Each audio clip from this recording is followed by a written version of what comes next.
तो आप लोग को बात ये बतानी थी कि आज हम जो चीज़ पढ़ने वाले हैं वो है चार्ट्स। एक्सेल के अंदर जो चार्ट्स का एक हमारे पास टॉपिक है ना, वो है फॉर एग्जांपल ये कि हम किस तरह से बहुत बड़े डेटा के अंदर से सिलेक्टिव चीज़ों का चार्ट बना सकते हैं। फॉर एग्जांपल मैं कहता हूं कि मुझे ये देखना है कि किस स्टूडेंट ने ऑब्टेन्ड मार्क्स कितने कितने लिए हैं, उसका चार्ट बनाना है। बस नीचे स्टूडेंट का नाम हो, उसके ऊपर चार्ट बना हुआ हो और उसी चार्ट के अंदर उसके ऑब्टेन्ड मार्क्स के मुताबिक हो। ठीक है, तो ये हम किस तरह से करेंगे? हमारे पास कॉलम तो बहुत सारे हैं।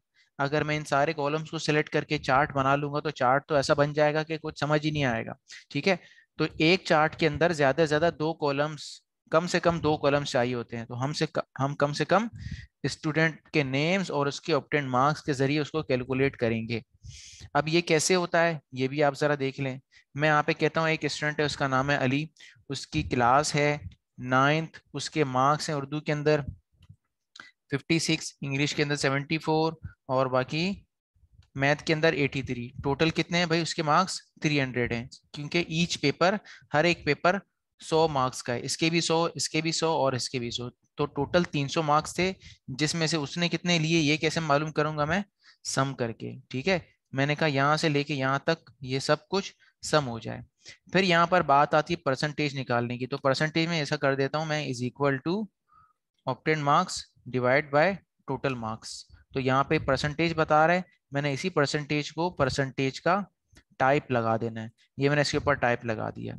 ठीक है, अब बारी आती ग्रेड की। तो इसका ग्रेड होना चाहिए मेरे हिसाब से ए ग्रेड। मैं वैसे ही लगा देता हूँ, फार्मूला या फंक्शन वगैरह कोई चीज फिलहाल नहीं लगाता। ठीक है, मैं यहाँ पे आया नंबर पे, मैंने कहा एक इसको दो और नंबर दे दो, इसको भी नंबर दे दो, इसकी भी 300 हैं, बाकी सब कुछ ये दोनों वैसे ही होंगे। ठीक है, इसको भी ए ग्रेड मिल गया क्योंकि इसके भी 70 हैं। इसके अलावा मैं दोबारा से आया, मैंने एक और स्टूडेंट के मैंने मार्क्स डाले।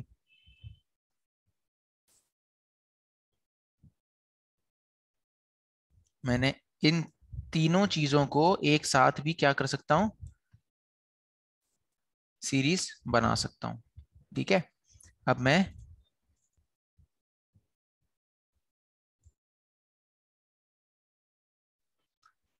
क्या करता हूं कि यहाँ पे ग्रेड भी डाल देता हूँ। यहाँ पे ग्रेड इसका हो जाएगा सी ग्रेड।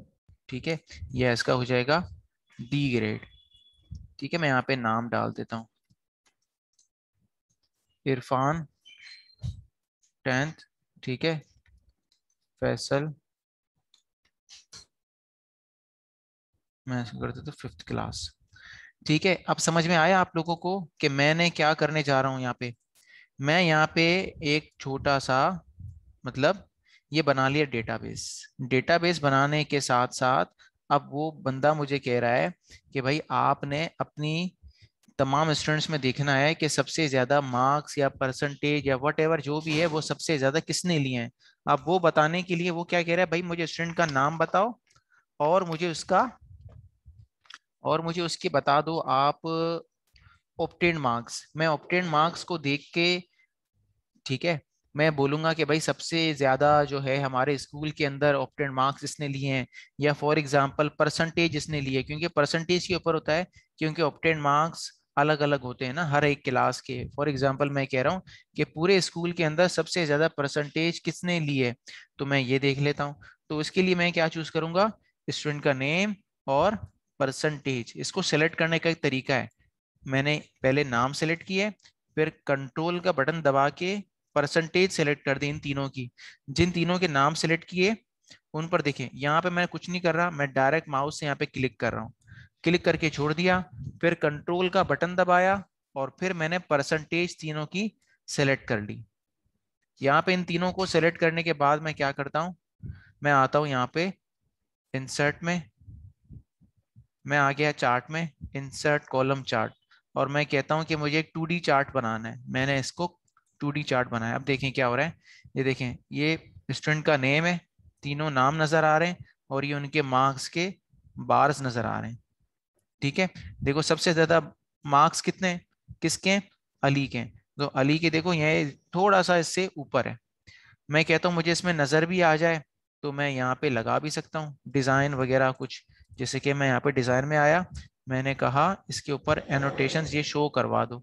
मैं इसको आता हूँ add chart element data labels, ये देखो सेंटर में inside and, inside base, outside and, data call out. तो मैं कर देता हूँ इसको आउटसाइड एंड। तो आउटसाइड एंड करने के बाद क्या पता चला, स्टूडेंट का नाम भी आ गया, उसकी परसेंटेज भी आ गई, और उसका बार भी बना हुआ आ गया। ठीक है, ये रहा, इस तरह से मैंने इसके अंदर काम किया। समझ आया आपको ये? एक और बार कर लेते हैं। देखिए, मैंने अगर सबको सेलेक्ट कर लूंगा ऐसे, जो स्टूडेंट अगर एक्सेल लगाते हैं ना तो ये गलती कर देते हैं, वो सबको सेलेक्ट करके बना लेते हैं एक चार्ट।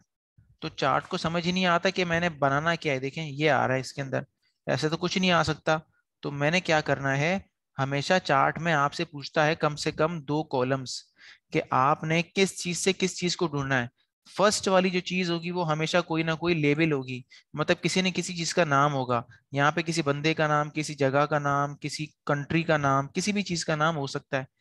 फिर मैंने यहाँ पे कंट्रोल का बटन दबा के, देखिए मैंने इसको सिलेक्ट किया, कंट्रोल का बटन दबा के परसेंटेज सिलेक्ट कर ली। फिर मैंने इन दोनों को सिलेक्ट करके बना लिया एक चार्ट। इस तरह से मेरे पास चार्ट बन गई। बस ये करना है काम आपने। ठीक है, इसके अलावा एक और तरीके से देख लेते हैं। फॉर एग्जाम्पल मैं कहता हूं कि मुझे पॉपुलेशन वगैरह काउंट करवानी है। मेरे पास पहले से एक शीट बनी है, इसके अंदर बहुत सारा डेटा है। मैं यहाँ पे कर लेता हूँ ओपन, यहाँ पे वर्ल्ड डेटाबेस की मैं फाइल ओपन करता हूँ। ठीक है, तो मैं यहाँ पे कर लेता हूँ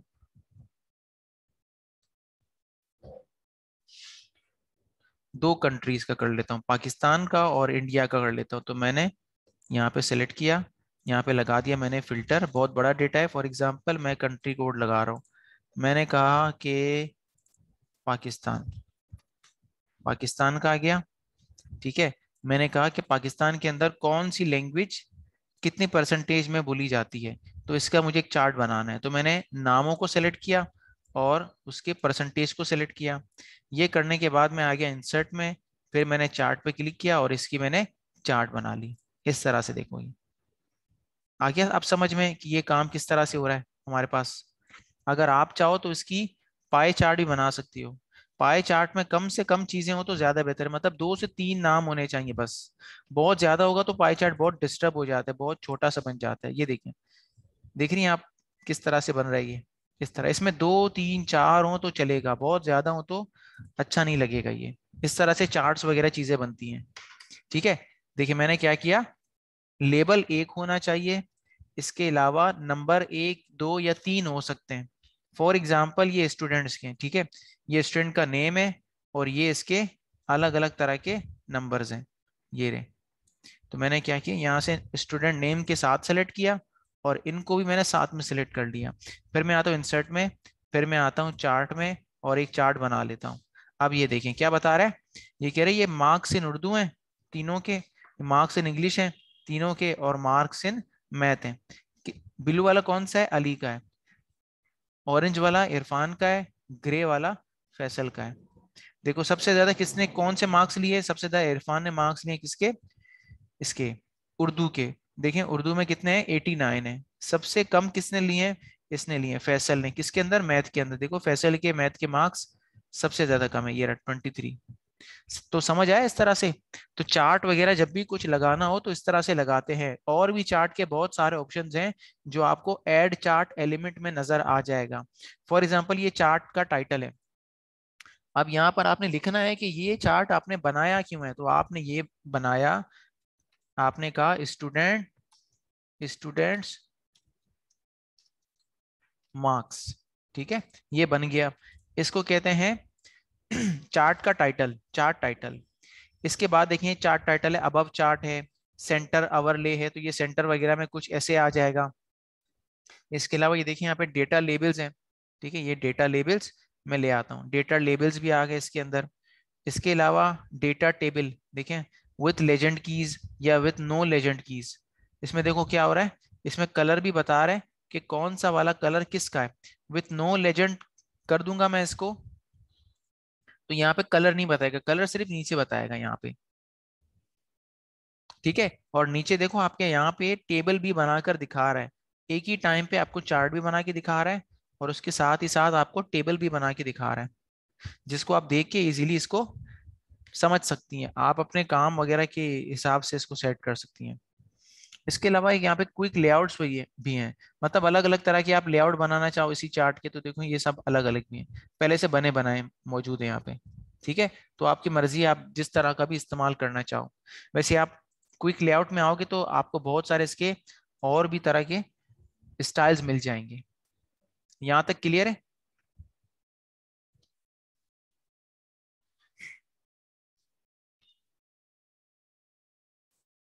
क्लास यहाँ तक क्लियर है आपको?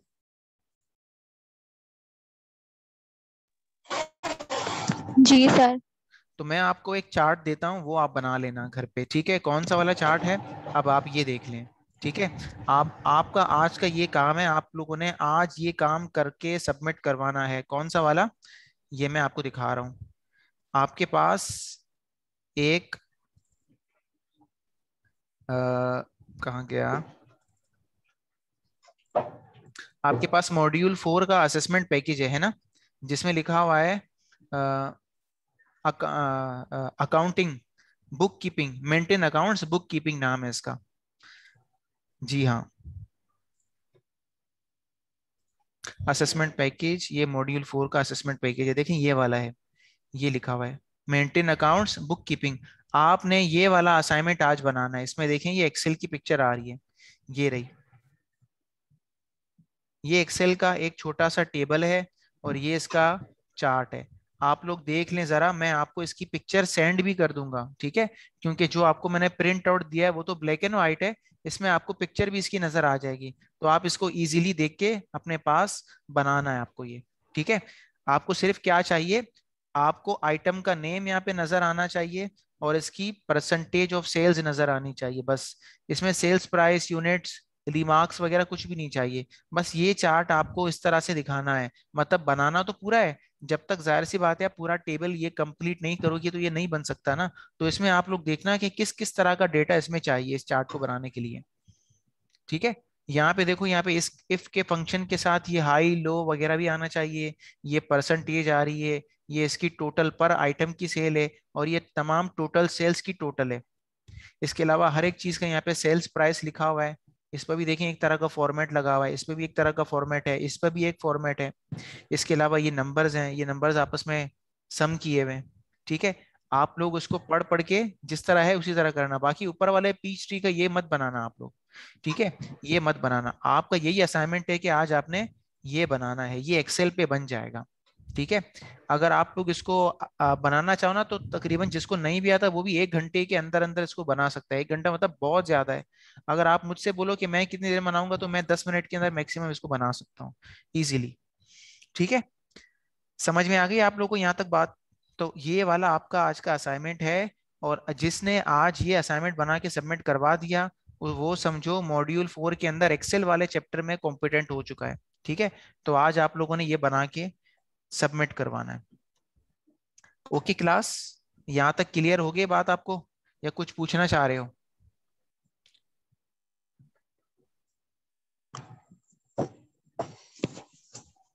कुछ पूछना है तो आप पूछ सकती हैं।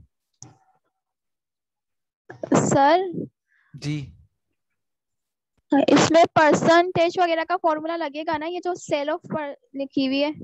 जी हाँ, परसेंटेज का फॉर्मूला, परसेंटेज का देखिए कोई फॉर्मूला तो नहीं है, हाँ परसेंटेज तो निकलेगी ना, जाहिर सी बात है। तो परसेंटेज को आप कैसे निकालोगी? ठीक है, ये इसकी टोटल सेल्स की जी परसेंटेज है, सर। आप ये भी देख लेना ऊपर लिखा हुआ है। जी सर। यहाँ तक कंप्लीट है, समझ में आ गया आपको? कोई मसला है इसको समझने में? नो। ठीक है, और कोई स्टूडेंट जो कुछ पूछना चाहे? ठीक है, जिनको समझ में आ गया है वो मीटिंग लीव करें, इसको बनाना स्टार्ट करते हैं। ये बना के आज मुझे सबमिट कर देना, मैं अभी अभी इसका वो असाइनमेंट पोस्ट कर रहा हूँ गूगल क्लासरूम में। ठीक है, क्लियर है क्लास? मीटिंग आज की एंड कर दें, यहीं तक ही काफी है आप लोग के लिए आज। ये इसको देख के बना लो बस। ठीक है, मैं इसकी वीडियो भी ग्रुप में पोस्ट कर रहा हूँ, वहां से आप इसको देख लें। बॉयज, आप लोगों में से किसी को कुछ पूछना है? कोई कुछ पूछना चाह रहा है? नहीं तो बस ठीक है। ठीक है, अल्लाह हाफिज।